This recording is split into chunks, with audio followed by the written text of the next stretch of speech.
যারা এই মাসে অবস্থান করবে তারা যেন সিয়াম রাখে।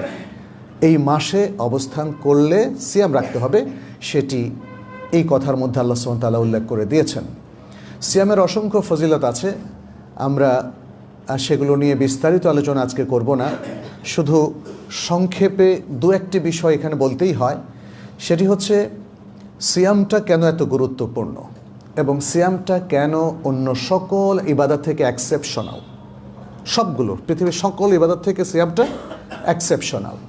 সে কথাটি বুখারী মুসলিমের সেই প্রখ্যাত হাদিসে নবী সাল্লাল্লাহু আলাইহি ওয়াসাল্লাম উল্লেখ করে দিয়েছেন, বলেছেন কুল্লু আমাল ইবনে আদম লাহু আল আশার আল হাসানাতু মিনহা বিআশরি আমসালিহা ইলা 700 ضعফিন ইল্লা আস-সাওম ফাইন্নাহু লি ওয়া আনা আজজি বিহি। বনি আদমের সকল ইবাদত বা সকল ভালো কাজের আমলে সালেহের